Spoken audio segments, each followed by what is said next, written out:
Yes, love's a secret weapon. Yeah! Hi, I'm Donna Loren. And I'm Dr. Adam Gerace. And you are listening to Love's a Secret Weapon podcast.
Welcome back to Love's a Secret Weapon podcast with Dr. Adam from Adelaide, Australia, and little old me from the United States of America, and my dear friend, Maurice Gainen in Silverlake, which is just east of Hollywood for everyone's perspective. Mm-hmm. Hi, Maurice. Hi, Dr. Adam. Welcome. Hi. Hi, Donna. Great to see you. Hi, Adam. Nice to see you. Nice to see you, and nice to meet you. And everyone watching this on video as opposed to audio can also see Lucy, who they usually hear in the background of the audio when she wants to walk. I have to tell you that there's a kind of a canine friend that was named Bark Ruffalo recently, and that can be Lucy's, kind of friend in the ethers for the podcast. Hello, Lucy. Hey, I like that Bark Ruffalo. That's good. That's very cute. Well, we were going to lead in by actually starting with an interesting story about another kind of canine-y part name in terms of Bob Barker. So you have a little bit of a long segue in. Unintended, right? And it's live. We can't, we can't edit that out. But tell us about your Bob Barker experience to sort of start as a way of telling our listeners about, your sort of entry into music, I guess.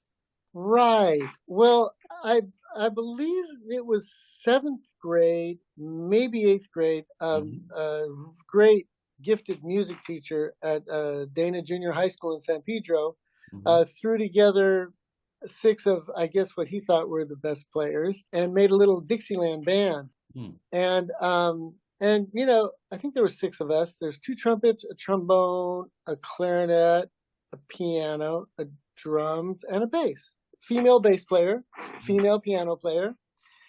And, we used to rehearse, and then we used to go around to this, I guess there's this New Orleans Jazz Club of Southern California. They used to have all these different music. We'd go do these little gigs and stuff and play at assemblies and get our feet wet.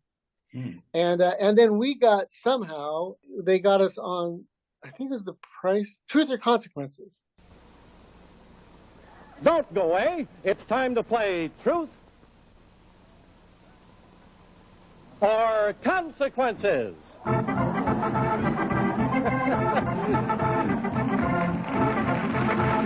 Here he is, ladies and gentlemen, Mr. Bob Barker. Here's Bob.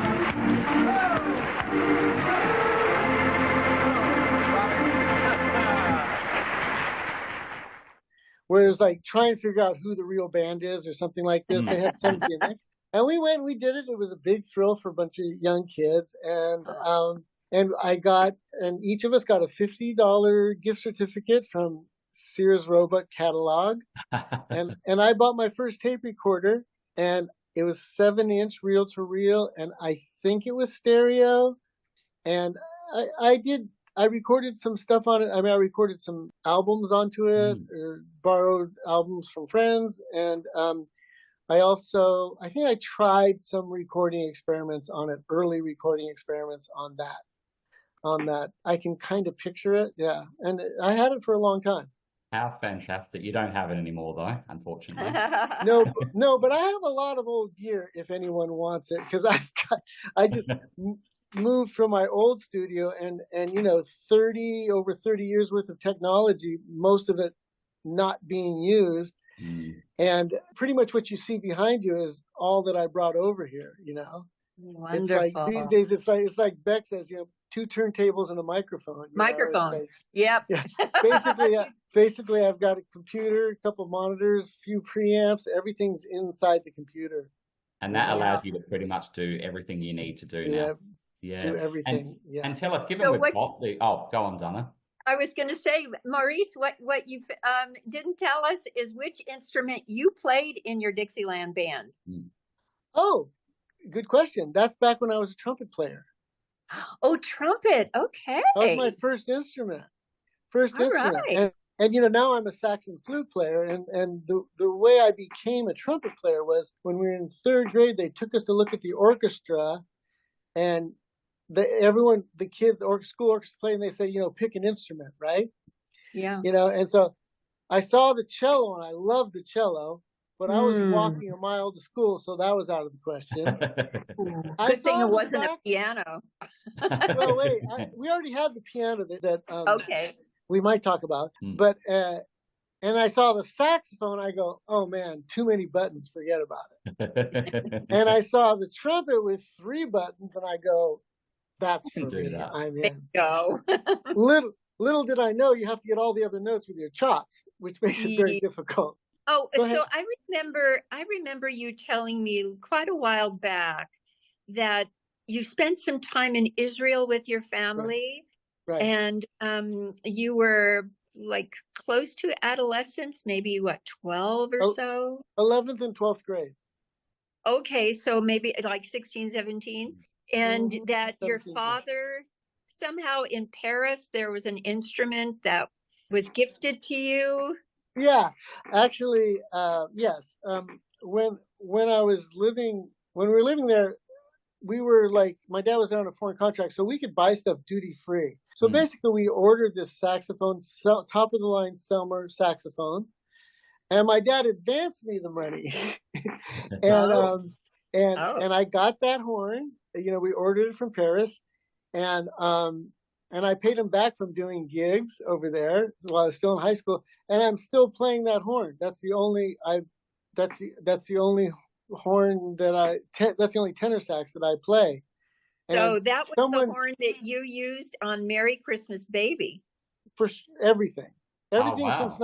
everything since 1971.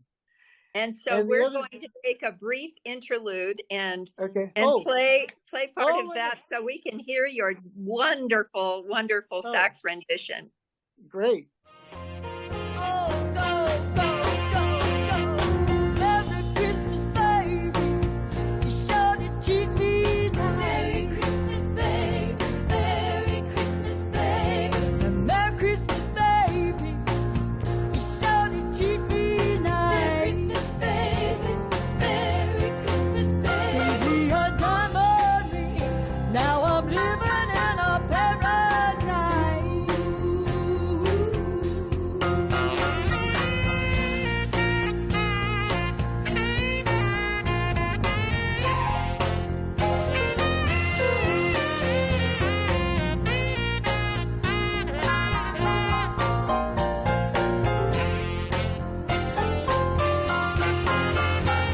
Satan came down the chimney about 2:45.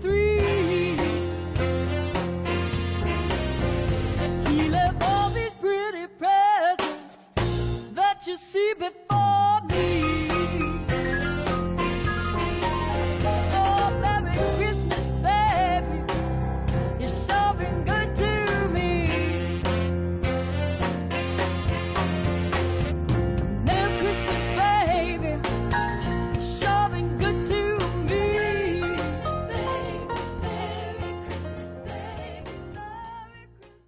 just the other day, I was playing a rehearsal with somebody, I can't remember who, and they said, they were looking at the horn, another horn, and they said, wow, I've never seen one of those that the original owner was playing. And then also, I recall that you said you thought it was going to be in the gold tone, but it came out different. Oh gosh, you remember? Oh my gosh, good memory. No, I thought I ordered it gold with silver keys, and it came all silver. And I was like, I was like, oh, they got the wrong thing, I was kind of gripey about it. And it turns out that actually that was a rare horn. They did not export them like that to the United States. So when I came back to the United States in 1972, right after that, and people saw that horn and they're just like, oh my God, a silver Mark 6 tenor. It was like, ooh, big deal. Now there's more of them, but back then, amazing. Good memory, Donna. My gosh. I love the stories that we've shared through the years. Oh my gosh, yes. Well, why don't we tell the listeners a little bit about that, because you referenced Merry Christmas Baby. So when did the two of you meet? Gosh, it was through, actually, I'm going to start. Okay, Maurice?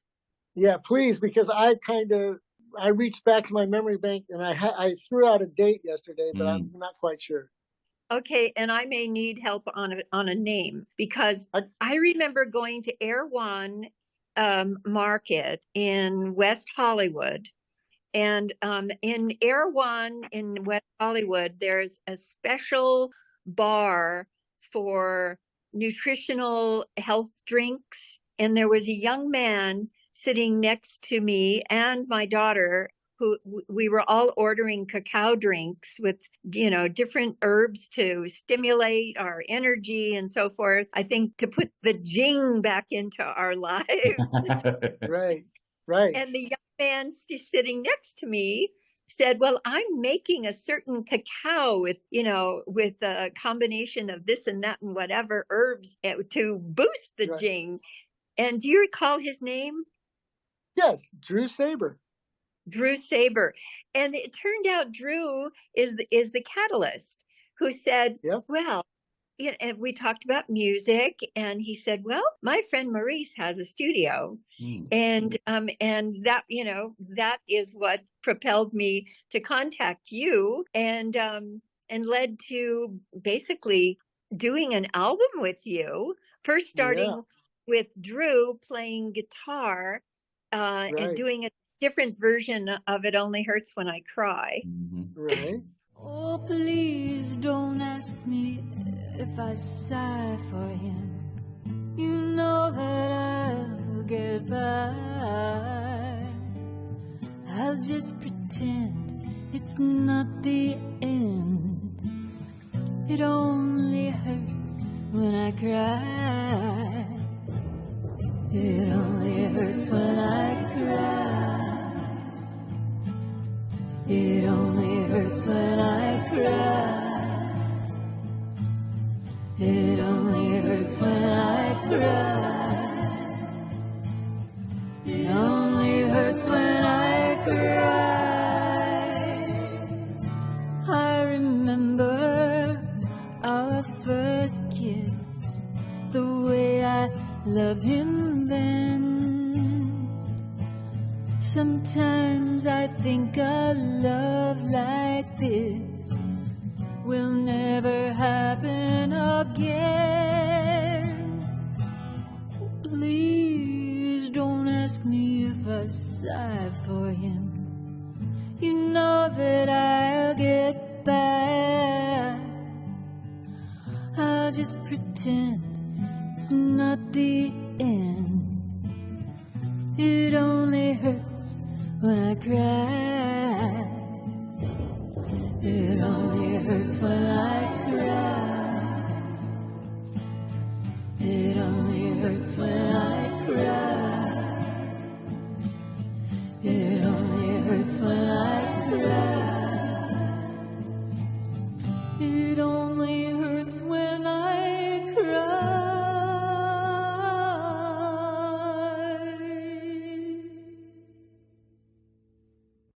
and then that evolved into this amazing relationship. And if you don't mind, I'm gonna just hop into this because Adam, this was remarkable. It was back in like 2008, 9, something like that, in the good old Obama days. It was in the kind of revolutionary time a little bit, where I was in Hawaii and Maurice is in Los Angeles, or in Silverlake, which is Los Angeles, and we developed a way to record over Skype. If I couldn't come into LA, Maurice would be in LA, I would be in Hawaii, and we would Skype. And I think that was pretty early on in those days when people were doing remote. It was early remote recording, yes. Mm-hmm. And it turned out really well. It was amazing that the distance didn't prevent us from any kind of intimate communication. Yeah. To be able to convey our thoughts and create something together with other musicians, which I keep going back to, Maurice, in terms of all the technology, and since the pandemic, that the internet has been our way of creating that intimacy, just like now between you and Adam and myself, we can all be together. And then my dear husband, Jared, is not far from us. So, and little Lucy. So we can all stay connected, which, that's my dream come true. Yeah. So, and then just an adjacent story.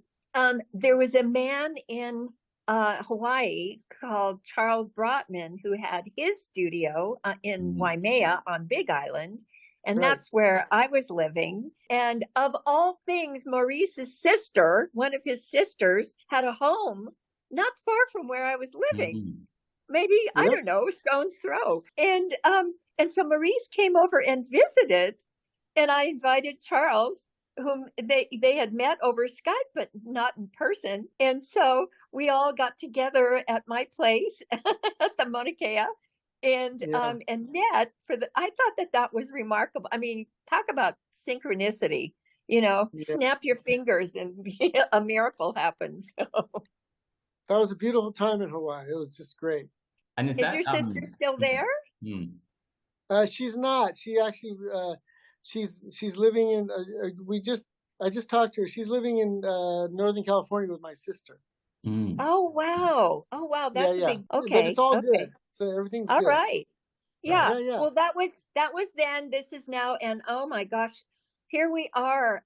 I feel like, what is it, 15 years ago already? Something like that. I wrote down 2010, but then I was thinking, when you mentioned Jing, so it must have been a little bit before, like you said, 2009, 2008. Yeah. And I don't remember what year we were in Hawaii. But soon after, I would say. Yeah. Soon after, because it was fresh. Yeah. And just for the record, on our podcast, Dr. Adam and I have spoken about when we first met. And that was also through Hawaii. And early on, I mean, Adam and I have known each other for, more than 20 years? Yeah, it was probably 20, 21 years, something like that. Yeah. So sweet relationships. So now let me just zoom right into the when I met you, you were still involved in doing compilations for Starbucks. I was. That was a great gig. That was just so cool. I mean, and can you tell our listeners, some of the artists that you included in these composites? Yes. Actually, I have a bunch up on my thing here.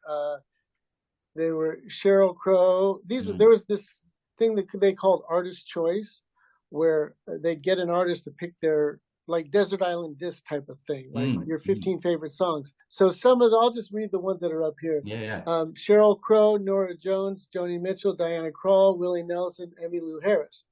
Now, I wouldn't have any contact with them directly. It's all through the record companies. The songs would get selected and licensed, and then they would send me the best digital version of the songs, and then I would put them all together and try and make them all sound good together. And that's the last thing that happens before it becomes a CD. Then they had other compilations which were more like sort of greatest hits type stuff or essential or whatever.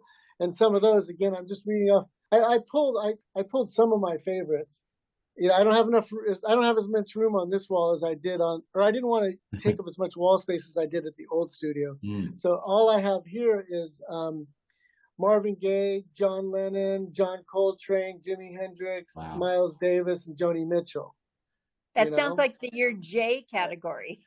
Yeah, good point. Good point. And Without actually, realizing. there was one interesting bit of feedback I did get indirectly from the Joni Mitchell camp. Was, and I can't remember what year it was, but when we did the Joni Mitchell best of, she's told the record company, she said, depending on how I feel after I hear this compilation done, is going to help me decide if I want to continue doing music or not. Wow. And I'm going, whoa. And guess what? She continued doing music, so I didn't mess it up for her. Good job. Good job, Maurice. I wouldn't have any doubt in your ability.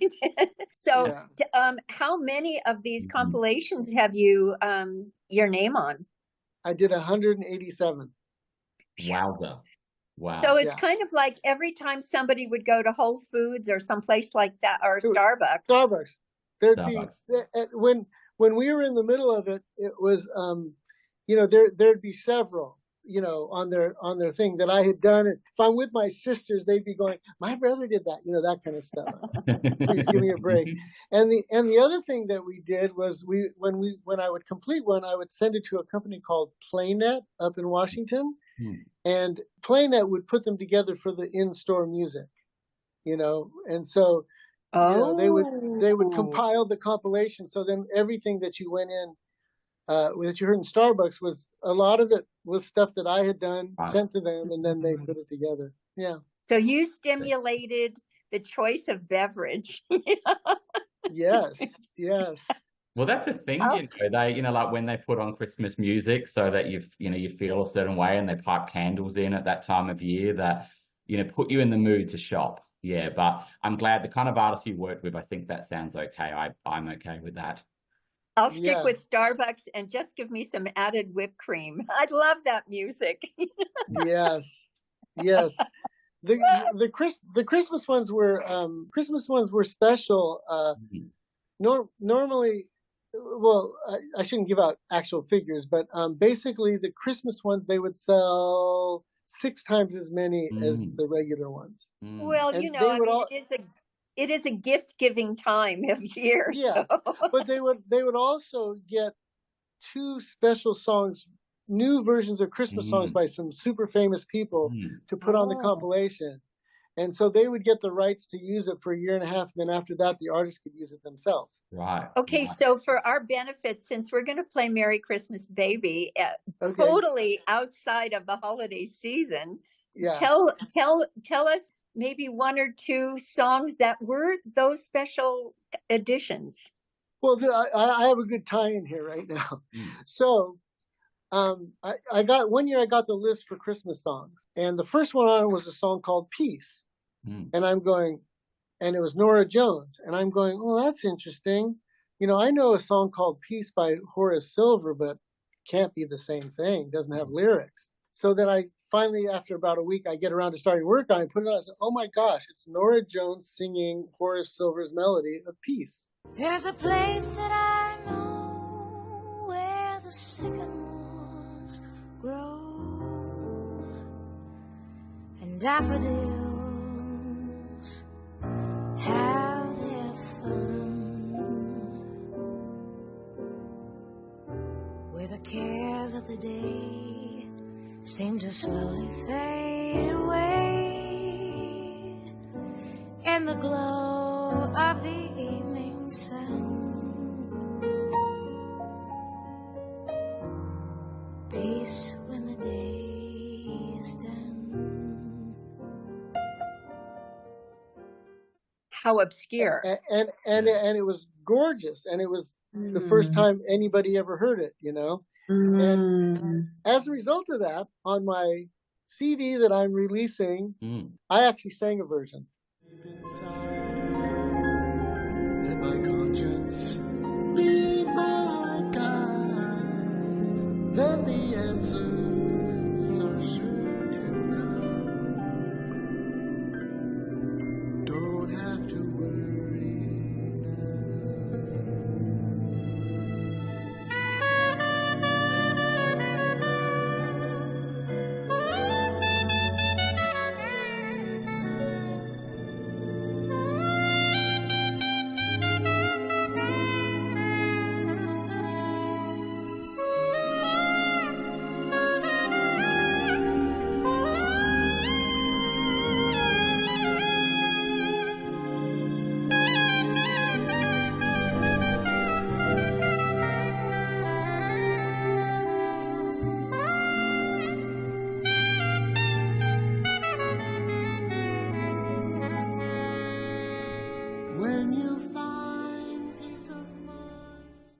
Oh my. And I already did a video and posted it. So so there's a and it's more or less Nora's version, but in my key. But I did my own orchestration. I mean, with two special musicians, friends of mine, we created a very, I would say, unusual orchestration. And plus I play a soprano sax solo on it. Oh, beautiful. Wow. I love done in your studio here, which is behind us. Is that all done in your studio behind us? That's a good question. My vocal, the answer is no. My vocal and my saxophone, the mixing and the mastering were done here. The guitar player who does all the textures, he's in Dallas, and the keyboard player is on the other side of Silverlake. And so he did his orchestrations there, and the guitar player did theirs in Dallas, and then I pulled it all together. Again, just the power of being able to do this. Because go just while we're talking about this, to go back to when you were recording with Donna, when you did Love It Away and Merry Christmas Baby, how did you get, because there were quite a few musicians involved in that, some big hitters. How did that all work? How did you get them all together on the record? I think, well, at that time we had some people came to my studio. Right, Donna? Like most. Yes, absolutely. And is that the one we had? My gosh. We had Bob Glob and Carol Kay? Carol Kay. Oh my gosh. I can't believe she climbed. She was 74 years old, schlepping her bass, and she climbed all those stairs up to your studio. And what a great sport. Oh, and she was great. Music. And it was incredible because as soon as she started playing, you know, because she was in the other room, right? And so as soon as she started playing, I'm going, oh my God, I know that sound. That's Carol Kay. My goodness, you know, you just heard it a million times, and just whoa, and it was right there in the other room.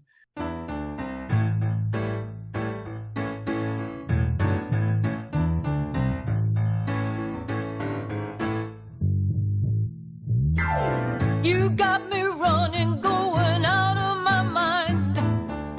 You got me thinking that I'm wasting my time. Don't bring me down. And no.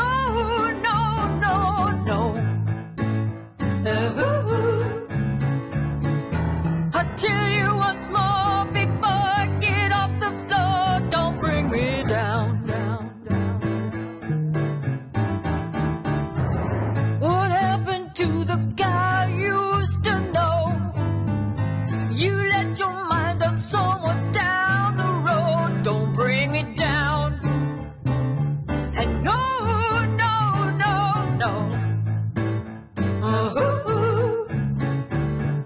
I tell you once more before I get off the floor, don't bring me down.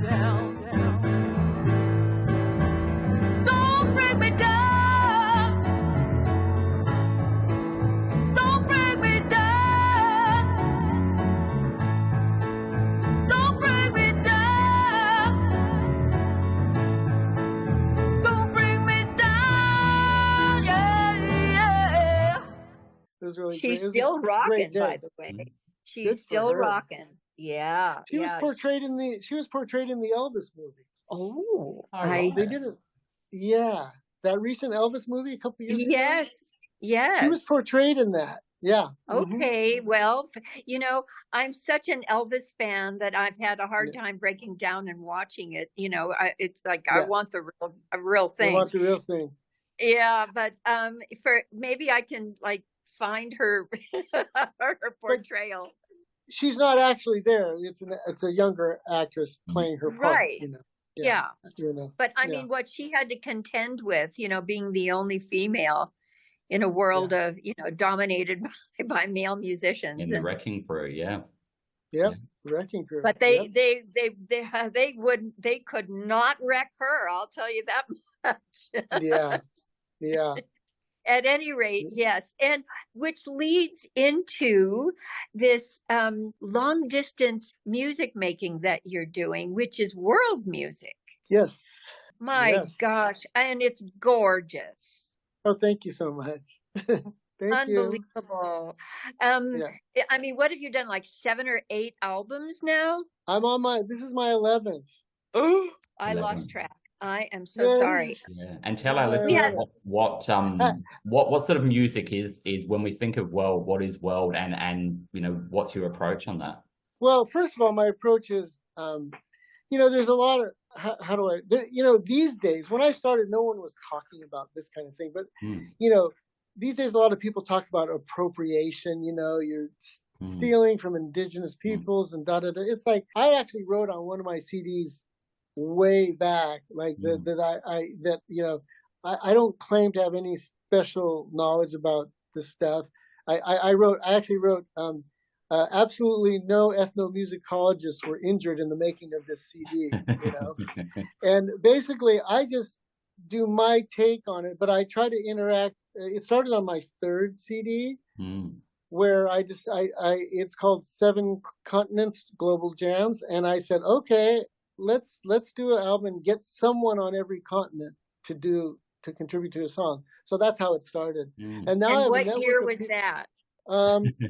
Probably I'd have to look it up on, you know, I've been doing them roughly every 2 years, so maybe 15 years ago ish. Yeah. Something like that. That's what I'm getting at. So because so much of this global music is coming out through the time of the pandemic when everyone was isolated. So but you anticipated, but the thing is, I do recall that you have a special relationship with the young lady in Africa.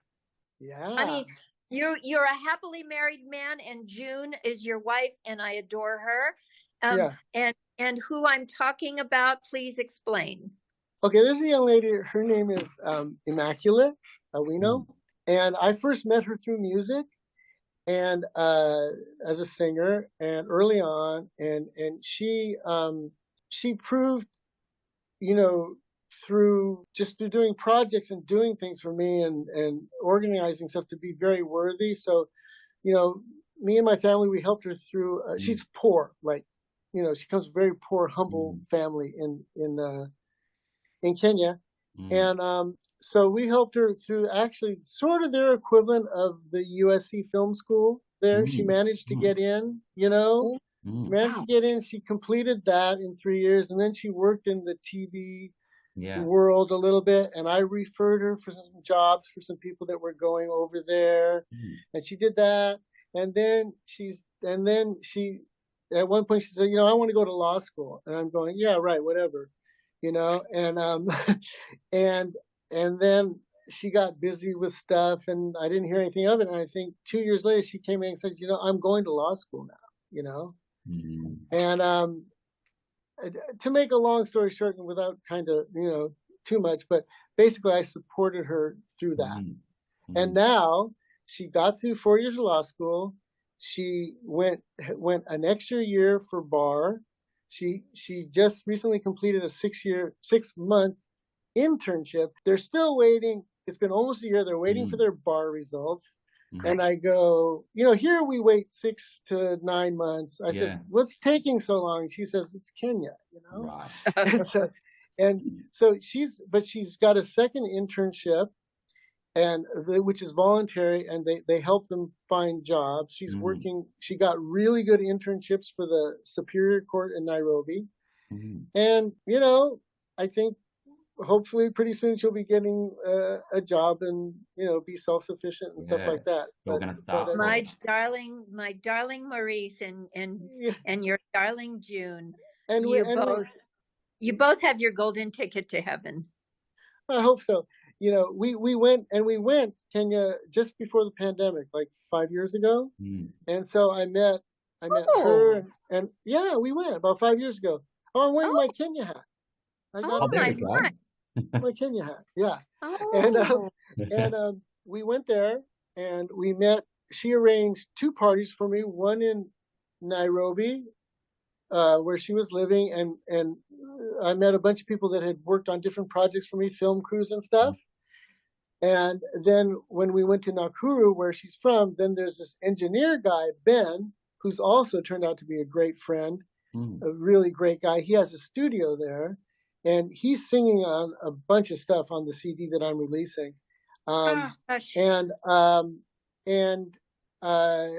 met his family and a bunch of people from from that part of Kenya. So we had 2 parties, and so we got to meet them. It was really great. Yeah, this is extraordinary, isn't it, Dr. Adam? It's just so heartwarming. And will she continue down the music as well as the law, or who knows? Well, that's a great question. As a matter of fact, she's singing a lead vocal on a song on the new CD, and that I already made a video for that. That's called "My Land Is Kenya." It's a song by Roger Whittaker, who is this real white bread guy. You might know who he is. And he wrote it, and he was raised in Kenya, lived in Kenya a long time. But his version of his song was just so milquetoast. And so I said, I like this song. I want to put the Kenya back in it. So I did my kind of an African version. She's singing the lead on it. Ben is doing a bunch of backgrounds. And then I do another song on the new CD that I wrote called "Whisper to the Wind." And she sings a verse in Swahili, and then she does a verse in English.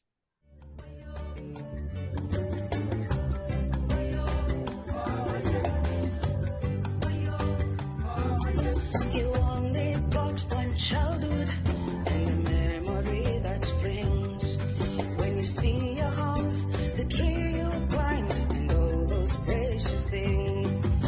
The faces of the friends I had, the images that flow. When I close my eyes in the land I love, the land where I was born.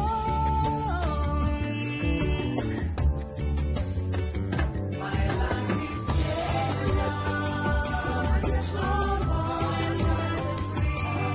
You'll always stay with me, here in my heart. My land is Kenya, I open your eyes to the sea. You'll always stay with me, here in my heart, here in my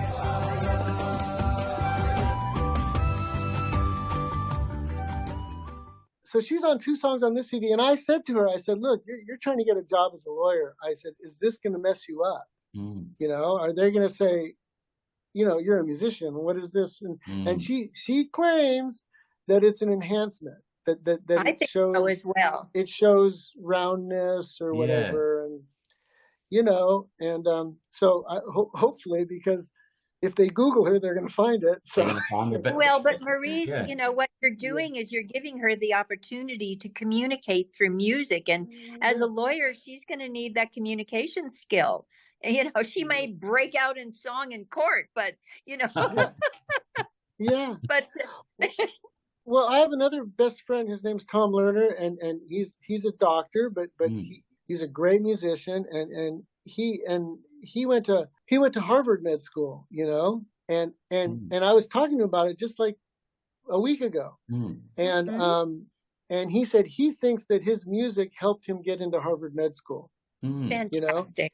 And he volunteered to write a letter of recommendation for her because we're putting together a package for her. You know, she updated her resume, and then so I did another letter of recommendation. Tom volunteered to do one, and it's beautiful. And then someone that I put her together with, that she did a lot, ended up working for 2 or 3 years for. He wrote one, so she has a few nice letters of recommendation to go along with her resume.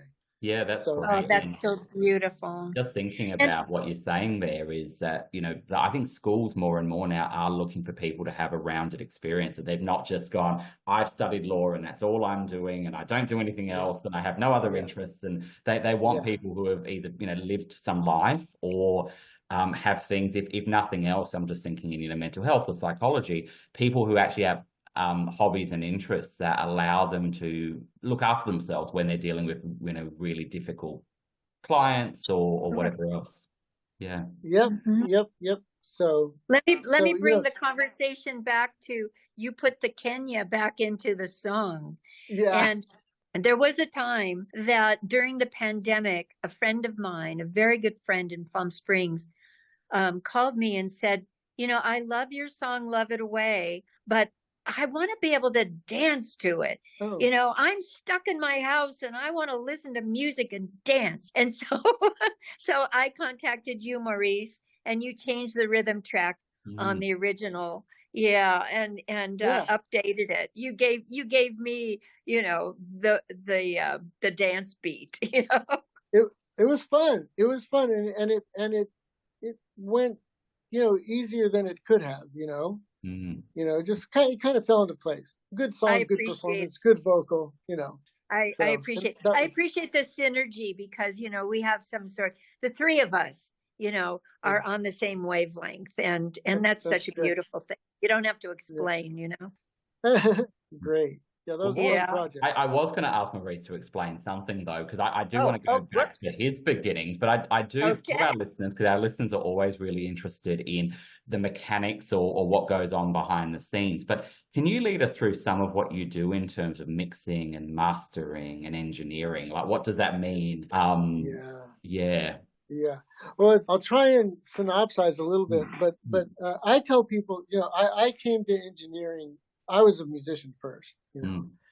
I'm the guy that bought a 4-track and said, I'm just going to, noodle and write some songs for myself. And then it became like a disease and grew and grew and grew and grew, But so I tell people the best thing about my engineering is my saxophone playing, because I approach it like a musician. And so basically, a lot of it's psychology, actually getting different personalities to work well together. And I say producing is, picking the right person for the job, And another thing I say about producing and also directing in acting, I say, but let's just say producing, I say, you're not really producing till stuff starts to go wrong. Because if you pick the right people, you just sit back and take all the glory, But if something starts to go bad, you have to step in. Sometimes you have to be a jerk, but you have to do it in a nice way. Or someone once said, I think it's Duke Ellington's son, Mercer Ellington, said, you have to trick the band into thinking they want to do what you want them to do. That kind of stuff. So that's kind of what that is, and then you just get all the stuff up on get all the stuff on the board and just try and make it sound good together. That's kind of the mixing process, like being a cook. I have to say, Dr. Adam, this guy is like the Ferrari on his board. He's very, very quick to know what, balancing different volumes of different instruments and how the vocals should be by comparison and not distorted or, we played around a little bit, but, just to get that true sound and to set up the studio with the equipment so that you're not really manipulating, too much. It's not perfect, but it's capturing a moment, which gives you that feeling like you're there. And that's my short version. But technically, this guy, he does everything so fast. It's unbelievable. Oh, thank you. I try, So that's that. And then the mastering part is getting all this. Like now I'm going to release my 10-song CD. I've released 4 videos already, but now I have to, and just in the next 10 days, I'm going to be doing this because I've been recording over a year and a half, and I have to put all the songs, pick the order. We were working on the order last night, line them up together, and then make sure that they all go smoothly from one to the other, adjusting the volumes and stuff like that, and bringing up the levels without toasting anything. And that's the mastering process. That's the last thing that happens before it becomes a CD or whatever. That's the mastering part. Yeah. That's a quick explanation of mastering. That's great. I think everyone's going to understand that. Fantastic. And you were saying that you started off as a musician, as we've spoken about, and started off with the silver saxophone. So where did it all begin for you? If we go back there and sort of lead our way through. Yeah, my oldest sister, who we just had a little family chat, me and my 4 sisters, a little Zoom chat, because they're all over the place. So my oldest sister played piano. She's 8 years older than me, and she was pretty good. And my dad bought her this piano, this 1923 Fisher piano. He bought it for her in 1960. Yeah. And that's the piano. It's still down. I left it down the old studio. I was thinking of bringing it up here because there's kind of a spot for it, but it's kind of like, don't really use it that much, and it would take up room. And we have so many good fake pianos these days. So, but you've still got it at least. You've still got this 101-year-old piano. Yeah, well, no one's going to be able to get it down those stairs, over there. No. The Laurel and Hardy moment. Yeah, and the Laurel and Hardy stairs are only a couple blocks away in Silverlake. You knew that, Donna. Oh, which one's that one? Did you know that? Keystone. No, is it? What? What's the name of the studio? The Laurel and Hardy stairs are like 2 blocks away from my studio in Silverlake. Oh, wow. Where they filmed that. Oh, wow. No, I did not know that. I knew that like the what studio was it? I've forgotten now, but Max Sennett. Max. So the little, is it the Little Rascals that came down the hill where I used to stay, up in Echo Park, and those hills are crazy. I think this Baxter Hill, and you used to fearlessly come up and get me. I mean, those hills, you reach the top, Dr. Adam, you reach the top. It makes San Francisco like a joyride. You get to the top. Your car feels like you're at a 90-degree angle, and then you tip over into the bottom, or you feel like you're at Six Flags or something like that. It's crazy. And Maurice would come and pick me up when I came into town and stayed with my daughter, and she lived up there. But that's where the soapbox derbies in the Little Rascals were filmed. Were there. Right. Well, I remember the first time I went to pick up Donna, she said, get to such and such a street and make a right turn. So I come up to the stop sign and I look to the right and I don't see anything. There's nothing there. There's nothing there. Sorry. So I stop the car, I get out of the car and look down just to make sure there's a street there. And okay, there's a street there. Okay, fine, I can do this. That's pretty perfect. But tell me, who would go out of their way? Here I am living in Hawaii, coming into Los Angeles to record, staying with my daughter, and Maurice volunteers to pick me up because I'm not driving. And normally I would have to take an Uber or something like that, but no, every single time. And true gentleman. It was nice. And so listening to my sister play that piano made me want to do music. That's really the truth. And I did start to take some piano lessons, but then I got into the, where I played the trumpet, and I didn't really play the piano so much after that. I noodle a little bit now, but not much. That's how I got into it. And then later on, there were other instruments throughout school. Yeah, basically trumpet, then flute, then saxophones. Yeah. And I still play sax. I still play. We have a rehearsal tonight, and next Thursday night I'm playing with this guy named Little Willie G, who's kind of an East LA rock, Latin soul legend. I don't know what you want to call it, but a predecessor to Los Lobos. And and so we're doing a nice gig a week from Sunday at kind of a cool club in Venice. So we're looking forward to that. So yeah. So we got to rehearse. What's the name of the club? It's called Venice West. Okay. And I think it's been there forever. You go in and they have so much cool like rock and roll, like Janis Joplin posters and stuff. Oh, wow. And they have a nice stage, good sound system, a nice green room, patio, and stuff. This is the third time we played there, and it's Oh my. really nice. And Oh then gosh, we're I'll have playing, to keep that in mind. yeah, and then we're playing another one in a couple months at the Canyon Club. The one Oh, out really? not the one in the valley. There's another one in Montclair or something. And we played there before. We played there before too. I think that seats about 600 or something. It's like a Vegas supper club or something. Wow. Pretty big.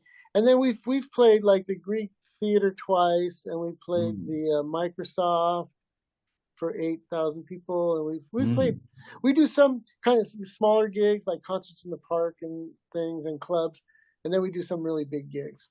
So and it's a really excellent band. It's like 11-piece band, 5 horns, percussion, and so it's fun to play. And this is something you're getting back into, because you did this for a long time, the club scene. No, it's the only gig I'm doing right now. I sit in. My friend has a jazz band. I sit in from time to time, but I just really don't have the energy to put my own band together. So working with Willie is perfect. You know, I go to the rehearsal, do the gig. I don't worry about any of the business, you know, and he's really great to us, and he takes care of us, and so it's perfect for me right now. Yeah. Donna, I'm sure you'd echo the importance of a good band and a good collaborators. A good band is hard to find. It is. No, I got very, very lucky the one time that I could put a band together. Although I did ask Maurice, but it was inconvenient to go to San Diego, so I understand. That one, right. But we did a couple gigs. At the Echo. At the Echo, right? That's right. Those are fun. I think we did that twice. I think. The Elvis parties. The Elvis party with the famous entrepreneur that just passed away. Art Fine? Art Fine. Yeah. Right. Oh, really? Oh, yes, that's he recently passed away, I believe. Oh my. You know? Yeah. And Art Fine used to produce a lot of the, like, Little Willie G comes from a group called the Midnighters. You know, and Art Fine used to produce a lot of their gigs and stuff. Right. Oh, what a lovely man. Oh. Yeah. And he came to a couple of our gigs too, actually, now that I think about it. See. Yeah. Well, I tell you, there's so many icons that are leaving their bodies and letting the weight of their bodies go so that their souls can, you know, just speak volumes all over the planet and the universe. So his leaving the planet is just the beginning. You know? Well, he left a lot of memories for people, a lot of memories for people. Yeah, because who were your mentors in the early days? Because you went from high school to Berkeley, is that right? Yeah, I went from high school to Berkeley College of Music. I had a couple of good teachers there. Sax teacher Jan Konopasek from Czechoslovakia. Phil Wilson, who was well known, he wrote some great arrangements for the Buddy Rich Orchestra. Was a great teacher there. Then I got the only grant I ever applied for and ever got was I applied for National Endowments for the Arts with Lou Tabakin. And I got that, and I studied with him for a year. And so he was a mentor to me, you know, and we're still friends and stuff.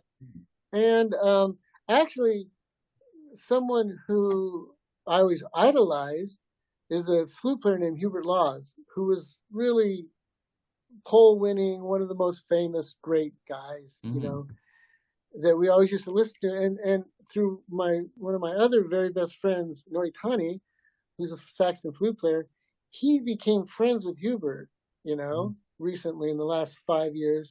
And Hubert can't drive himself around at night, especially, you know. So sometimes Nori, you know, he calls Nori and says, "Hey, I'm gonna go see this concert. Can you take me?" And then sometimes if Nori goes on tour in Japan and stuff, or he's not available, then Maurice will take you, So now sometimes Oh, wow. I've gotten to go hang out with Hubert and go to some really cool concerts. And of course, we get like royal treatment, when we go and have a nice dinner. So I've gotten to be friends with him, which has been a real thrill, And he has, just great, firsthand knowledge of the whole history, and he's still doing some nice gigs, And I think he's almost 80, but he still plays great. Yeah. Yeah.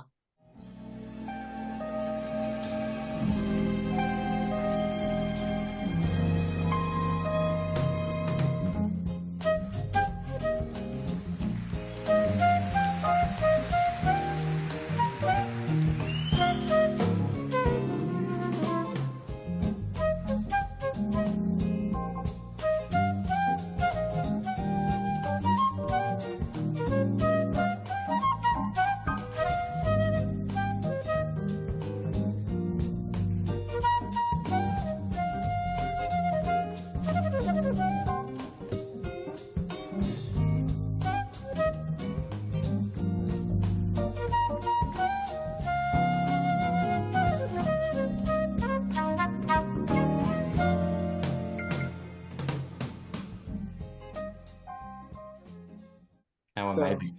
And you were away so you moved away from your family to go to Berkeley? Because Berkeley's in Boston. No. I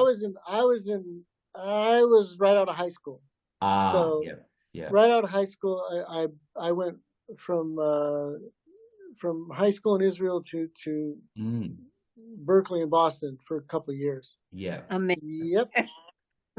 And it was a great experience to go there. Yeah, and then after that, it was being a musician, gigging around, or just gigging, just playing in bands, playing in clubs, trying to record whenever I started recording my own groups at an early. I think I was 19 the first time I took my own band into the studio. 8-track situation, and that's really the way I learned to engineer, is taking my own bands into the studio or being hired by other people to arrange or produce. I was always looking over the engineer's shoulder, always, just trying to figure out what they were doing and help out. Whereas at that time, back in those days, it was kind of like writers were writers, engineers were engineers, musicians were musicians, but I really was curious about that part. And like I said, I learned by looking over some good shoulders, Yeah. And where did you record? Was there anywhere particularly sort of that people might know, or they just smaller studios around town? Yeah, there's so many, none in particular, but just good engineers and like that. And from there, where did we go from there? Not to get chronology, but like what was next? Well, I actually made my first album in 1982.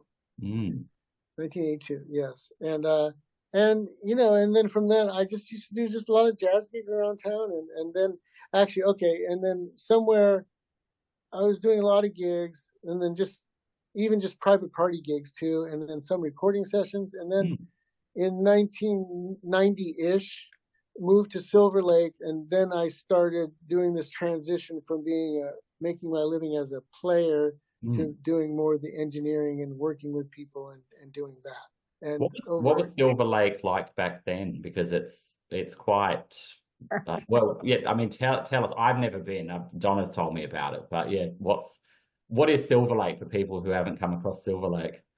Silverlake it's a bit bohemian. There's a lot of creative people here. There's always been a lot of creative people here, but now it's gentrified. I mean, we just got a Shake Shack down on Sunset. It's just like, really, and Donna's going, what, and but we have a lot of other cool restaurants and stuff. But it's highly gentrified. But just a lot of creative people here. People, I mean, like my neighbors, okay? Like, I shouldn't really give too much information, but like my neighbors, one is like, actress on major TV show.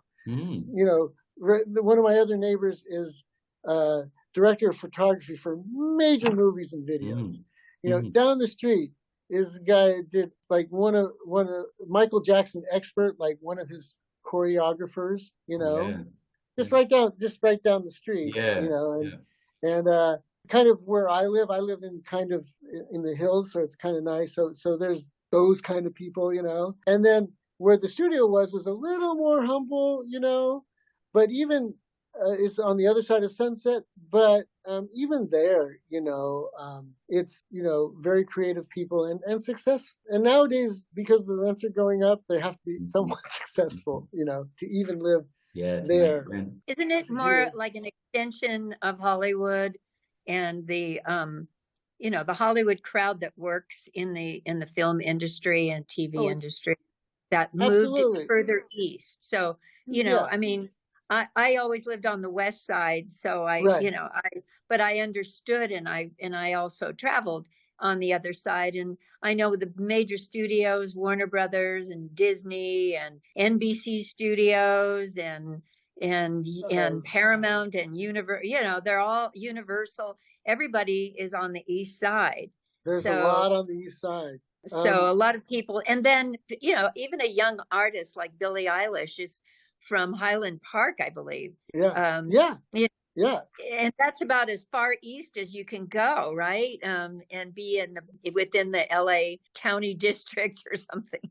Well, you can go to further east, like Boyle Heights and East LA, which is where the band I play in. They're more from there. Okay. You know? And so they say that's the real east side. You know, when hipsters talk about Silverlake as being the east side, they're going like, no, we're the real east side, you know.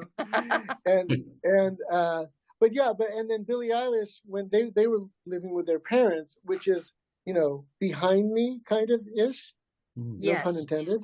And so they were living with their parents, and when I know that her brother, when he moved out, he moved kind of past my house into Los Feliz. Right. You know, which is a little more posh than this. It's up the hills by Griffith Park and the observatory and all that stuff. And the Greek theater. But, you know, in general, it's more expensive to live on the west side, I think, in general. Well, the closer to the ocean, always. Yeah, always, you know. But this is a great area, though. This is, you know, it's really well, great. you have views of the sunset. I can affirm that. I do, yeah. The whole studio is built around the view. I set it up today, so I made it dark, you know. Yeah. And I shut the windows and stuff. But the whole studio is designed. I knew exactly where I was going to sit. I marked it on the ground, and my cousin was the architect, and we're like, you know, just like we actually mocked it up upstairs in our living room because our living room was basically the same size. And so we make tape markings on the wall, like where the window would be, and then sit and see, is this right? So this whole studio is like when I'm sitting engineering, you know, I can look out at the whole city. So that is so exciting. That is so exciting, and what an inspiration! Yeah. It's really great. The views vary from fog to these gorgeous mango tropical, you know, sunsets that are just mind-blowing. Yeah. And then again, you're married to someone very special. And is June going to be participating in your albums? She does occasionally, and she's on this one. I did a couple things with group vocals, and she's on those. You know, she hasn't really been wanted to do any solos, so she hasn't done any, you know, but she's singing. She did some stuff on this, and then can you share a little bit about her background? She's kind of like she likes to keep a low profile, but I don't know why. But anyway, she's a Tony Award nominated, you know, actress. Wow. And right now, she's doing a lot of actually dubbing for all these foreign TV shows. She's doing a lot of that. As a matter of fact, that's where she's out to lunch with a director she's working with that likes her a lot. So, lovely. Right. And so she keeps busy doing that, and also books on tape. Actually, we've been recording a bunch of books on tape. Wow. For Audible. May I mention that when she was a child, she was on the electric company? Yeah, she's on the Ah. Did you? You're in Australia, right? Yes, Adam? yeah. Did you get the electric company there? We did get the electric company here, yeah. You did. Yeah. Oh, she was Julie. Ah, Yeah. now here comes the connection. There we go. Yeah. Oh, how cool. Yeah. So is that your connection, Donna, to the electric company, or have you got another friend that was on the electric company? That is June. Yes, there we That's go. true. It all connects now. Okay. Yeah. We're gonna turn it on. We're gonna bring you the power. We're gonna light up the dark of night like the brightest day in a whole new way. We're gonna turn it on.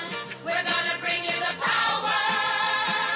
It's coming down the line, strong as it can be, through the courtesy of the electric company.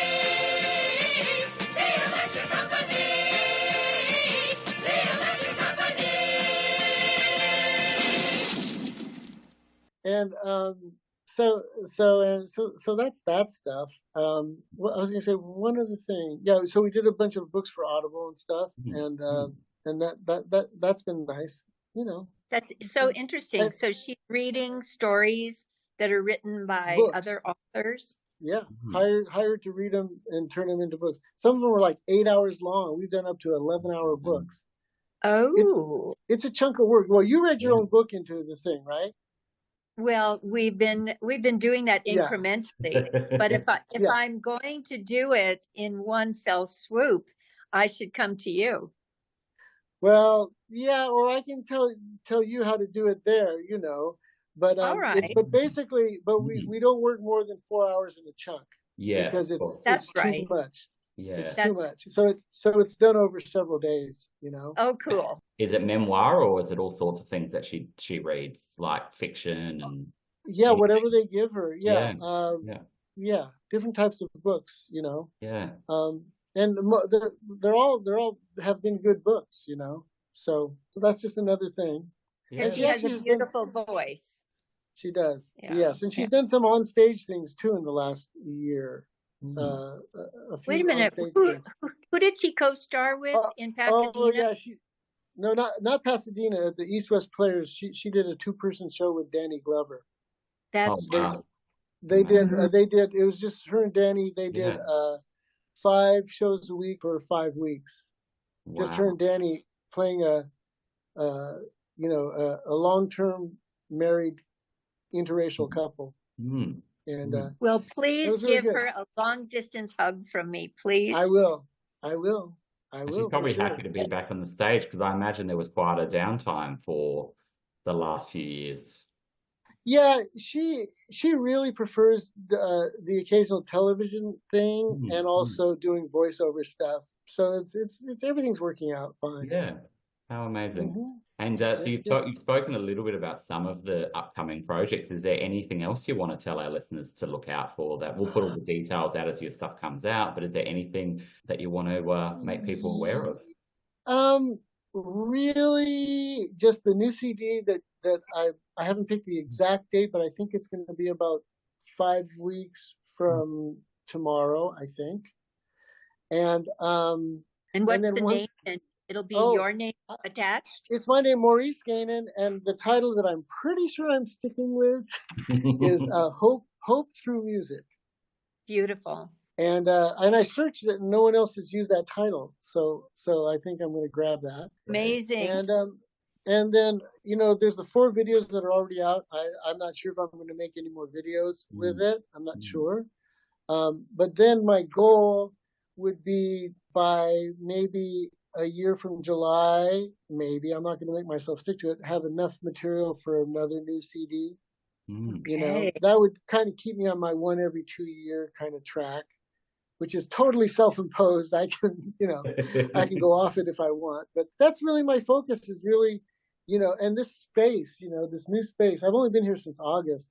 It's just so creative, it just makes you want to, be here and live up to the space and makes me want to be there. Come up with some good stuff, and So that's really just to keep doing what I'm doing, because I Yeah. just feel so lucky, kind of living the life, doing what I That's want to really do. inspiring. That's Oh, so inspiring. it's so Yeah. wonderful. Oh, Maurice, this has just been such a lovely visit, and Yeah, it's great. we're so happy. Fantastic. Can we pose the question of what is your secret weapon? Oh my gosh, Mm. my secret weapon, I think, is patience. Mm. Oh, I love that. That just came right out, but I've been told, that I have a lot of patience. Mm. Oh, that's beautiful. Well, we have two doctors in the house, Dr. Adam and now Dr. Maurice. You have a lot of patience. Yeah. I'll be your number one. I have one of my other best friends is actually a psychiatrist. Psychiatrist. He's retired now, but former substance abuse specialist to the rich and famous and their families. And so there's plenty of work there, right? He made a very good living, and he tells me I'm one of the most level people that he knows. So I believe it. I take that as a compliment, Oh, well, yeah, wait a minute. absolutely. Before we say goodbye, I want you to give everyone a little bit of the tip that you do to stay in fit and in balance. So well, I walk. I try to walk. Lately, my routine, I try to walk 3 to 4 miles. I do 2 days on and then 1 day off. And then on the day off, I just started doing just like a half-hour exercise routine, like with some light weights and stuff like that. So I was doing kind of long walks for a while, but I kind of ran out of time to do that. And it's after an hour, it's not doing me a whole lot of good, really. Yeah. So that's what I do, That's beautiful. And you start your day that way? It depends, like I walked this morning. I managed to walk this morning. It depends on the season, because what I like about when it stays light real late, true.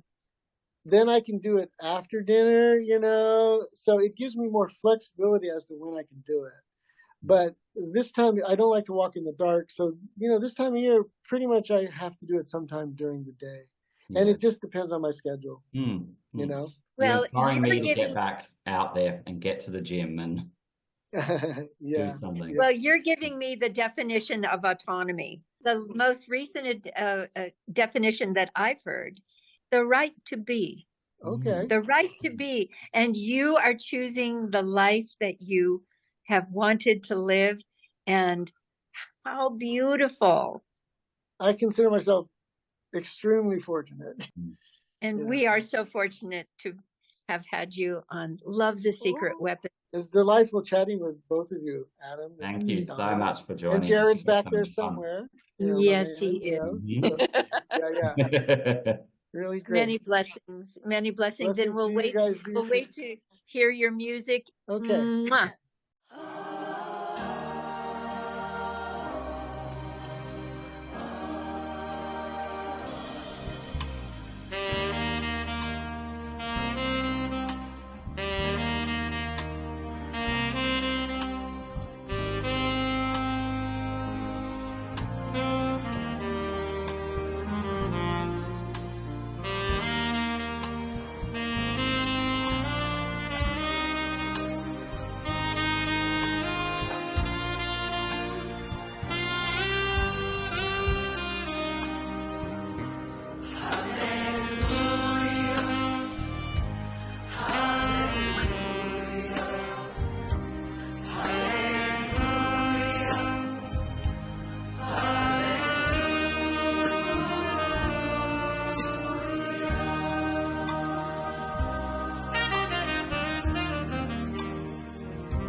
Yes, love